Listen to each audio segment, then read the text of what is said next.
안녕하세요. 한재훈입니다. 한국전통서당문화진흥회에서 진행하는 맹자 강의 양해왕 하 제13장 보시겠습니다. 자, 제13장은 등문공이 나왔는데요. 이 등나라의 문공이라는 임금입니다. 이 등나라는 지난번 12장에서 추 이야기가 있었죠. 노나라와 추의 이야기가 있었습니다. 요 추 밑에 등이 있어요. 이 등자. 등이라는 또 조그만한 나라입니다. 그러니까 이 노나라 밑에 있는 이 추나 등 같은 경우에는 노나라의 속국 같은 부용국 같은 이제 그런 위치에 있었던 것으로 보입니다. 그래서 이제 노나라의 영향권 안에 있고 노나라를 종주국으로 생각을 하면서 이제 이렇게 있었는데, 이 나라가 조그만한 나라예요. 추도 그렇지만 등도 그렇고, 요 옆에 이제 설이라는 곳도 그렇고, 설나라, 이거 전부 다 이제 제후국들인데, 제후국이 우리가 이제 보통 다 제후라고 하지만, 제후는 공, 후, 백, 자, 남, 이렇게 5등급이 있어요. 공후, 백자, 남, 이렇게 5등급이 있고, 이 나라들의 영토도 이제 차이가 나는데, 공과 후는 방, 백리입니다. 방, 백리고, 이 백이 방, 70리. 70리 곱하기 70리. 그리고 요 자하고 남이 이것이 방 50리. 이렇게 됩니다. 그리고 이제 다른 나라들, 제후국들 중에는 요 50리도 못 되는, 50리가 채 안 되는 그런 나라들이 있어요. 그런 나라들은 이제 어떻게 되냐? 그러면 그 나라들을 부용국이라고 불러요. 부용국. 부용국. 부용국이라고 부르고,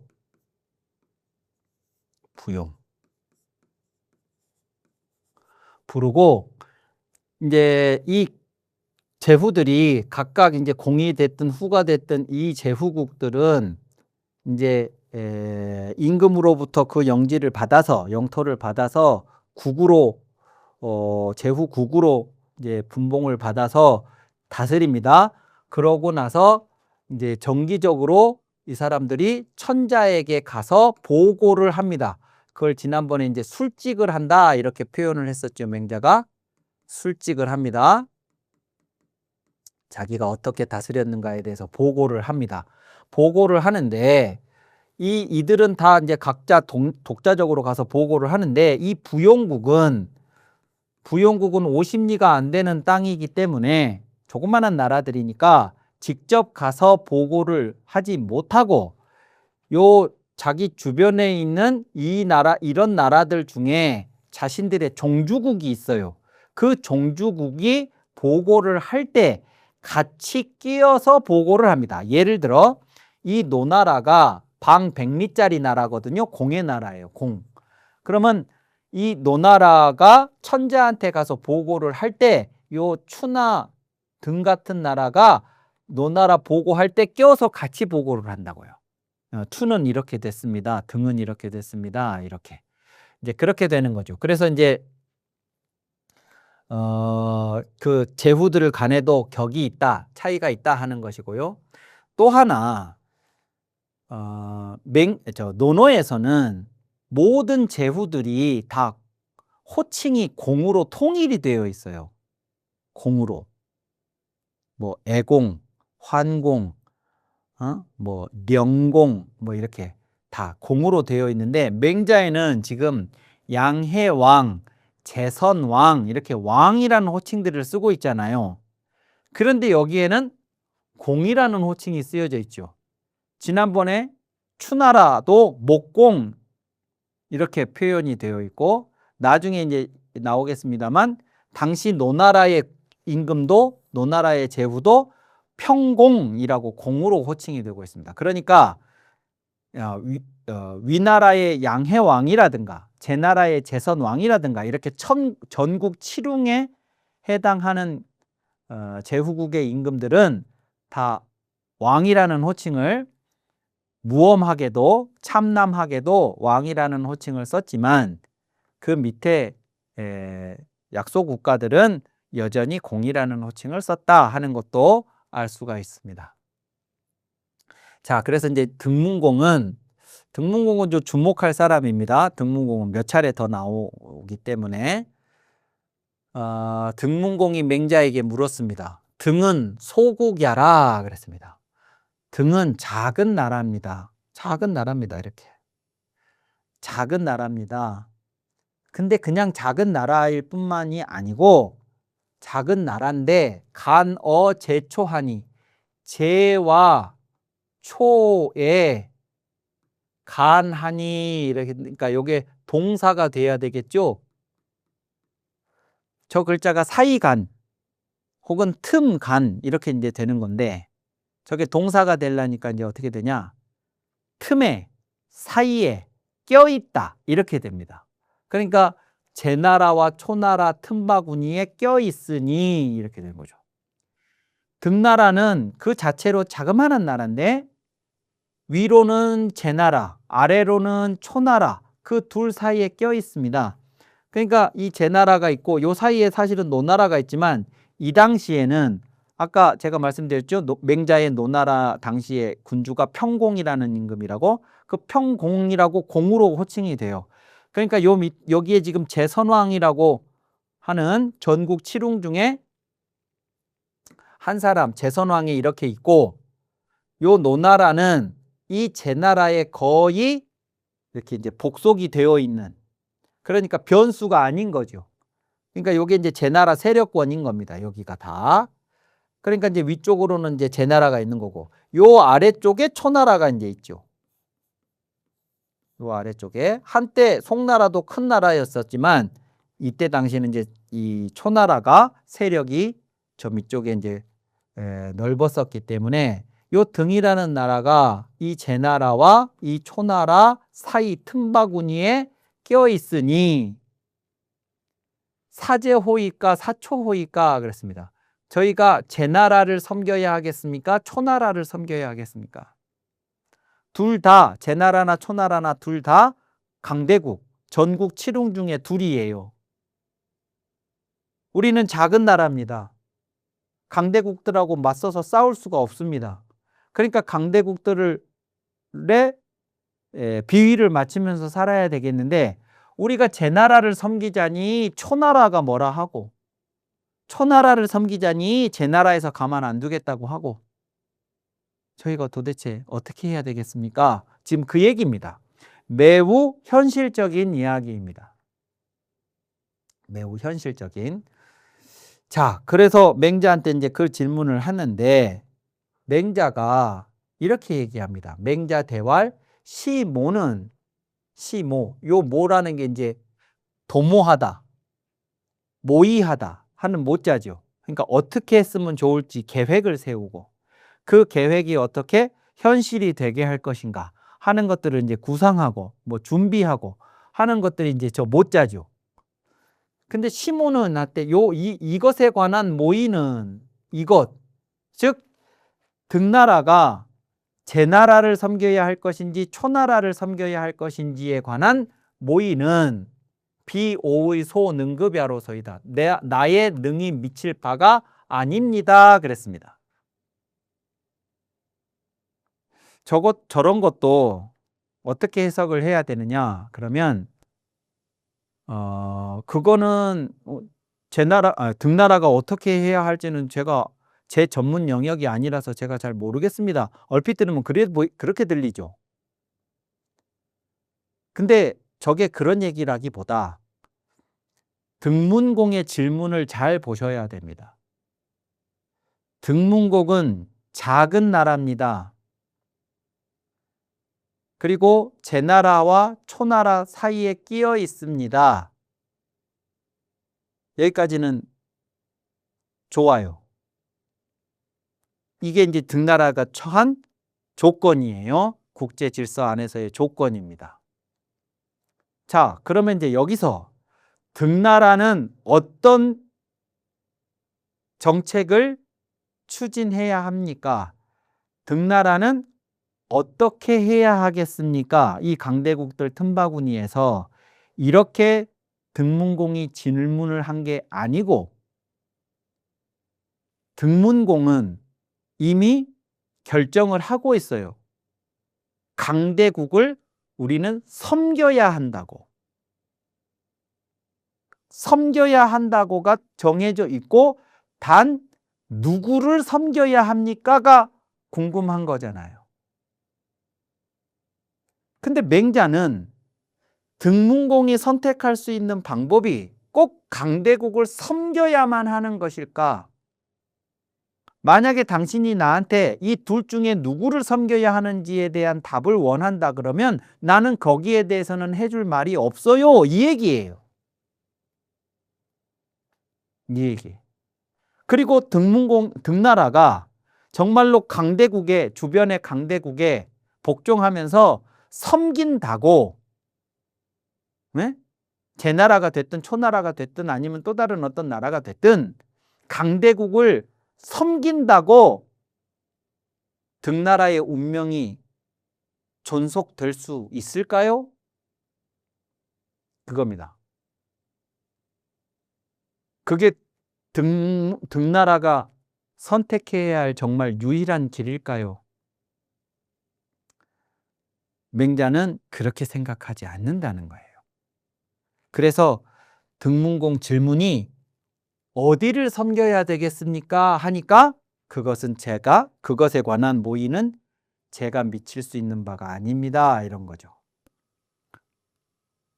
그런데 그 둘 중에 누구를 섬겨야 하느냐 하는 그 문제에 관해서는 그래서 제가 드릴 말씀이 없는데, 그러면 지난번에 이런 표현이 나왔었죠. 무의즉 그만두지 말라 하시면, 지난번에 제선왕이 제환공과 진문공의 일을 저에게 말씀해 주실 수 있겠습니까?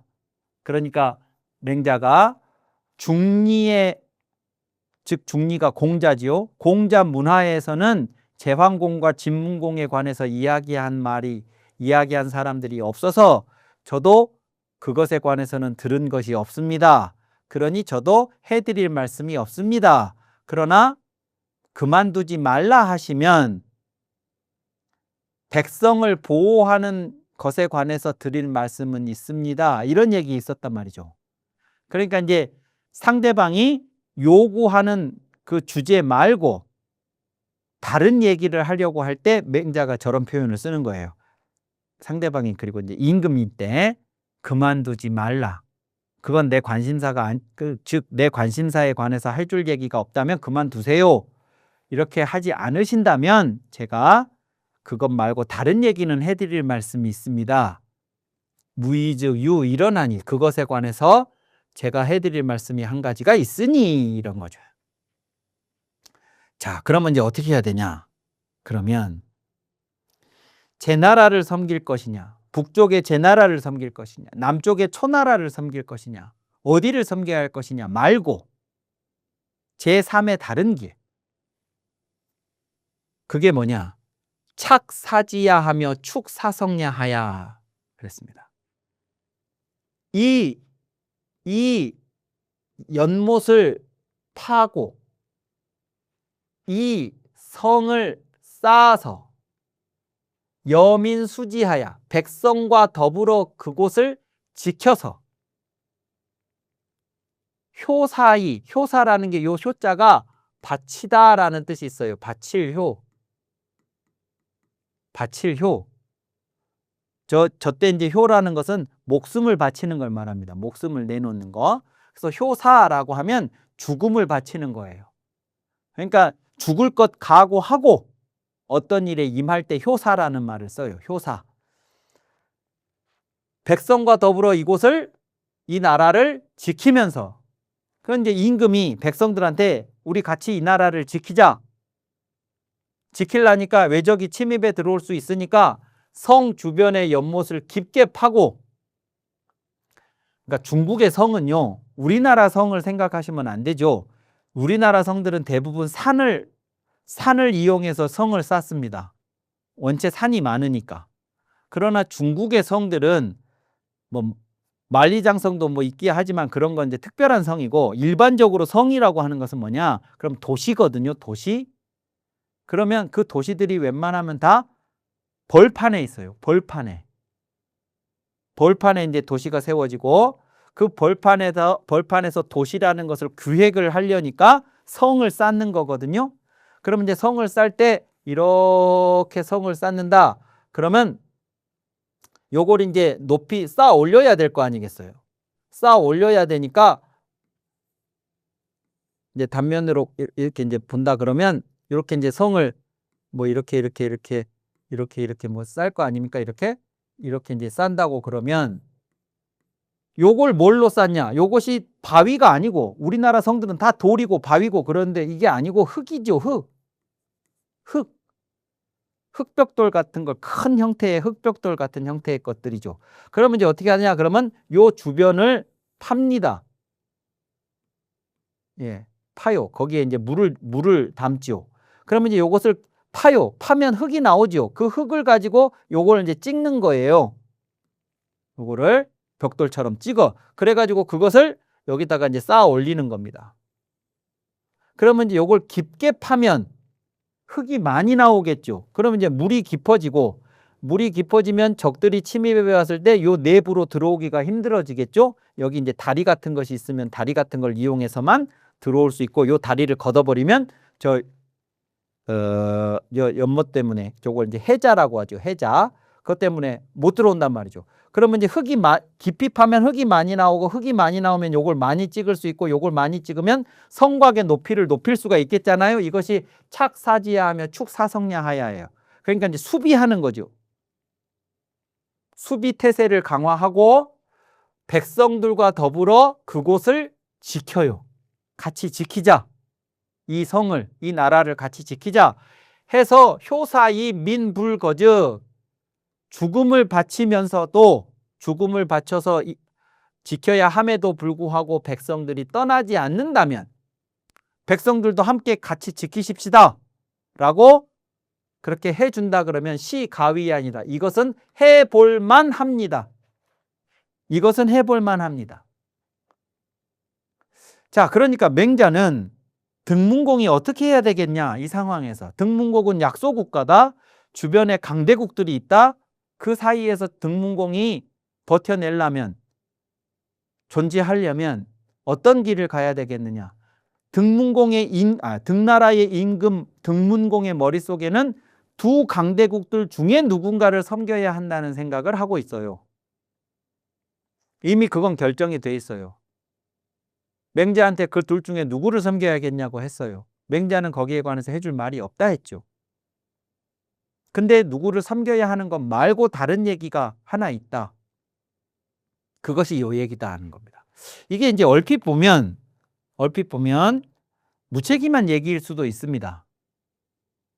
무책임한, 강대국들 사이에서 이렇게 한다는 게 무책임한 얘기일 수가 있는데, 근데 이제 또 다른 각도에서 보면, 그러면 등나라가 제나라나 초나라 그 어떤 나라 중에 한 나라를 섬긴다 해서 등나라가 버텨낼 수 있을까?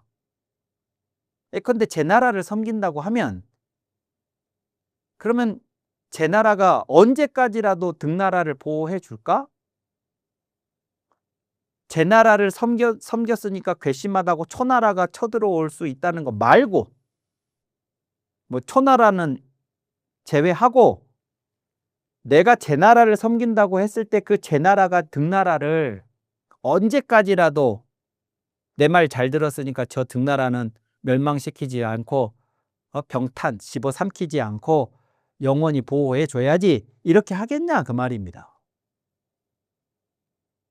그러니까 결국 목적은 등나라가 어떻게 해야 망하지 않고 계속 이 나라로서 존재할 수 있겠습니까? 이거잖아요. 근데 그 방법으로 임금이 강대국들한테 이제 섬겨서 붙어서 존재하려고, 살아남으려고 하는 그 생각이 있는데, 맹자는 그렇다고 해서 멸망하지 않고 버텨낼 수 있겠습니까? 이거거든요. 이런다고 해서 빨리 망하고 강대국한테 붙는다고 해서 오래 살아남고는 아니다는 겁니다. 그러니까 이렇게 연못을 파고 성을 쌓고 백성들하고 함께 지킨다고 하자고 해서 제 나라와 초나라가 원수가 되라는 얘기는 아니죠. 그건 그것대로 이제 뭐 해야죠.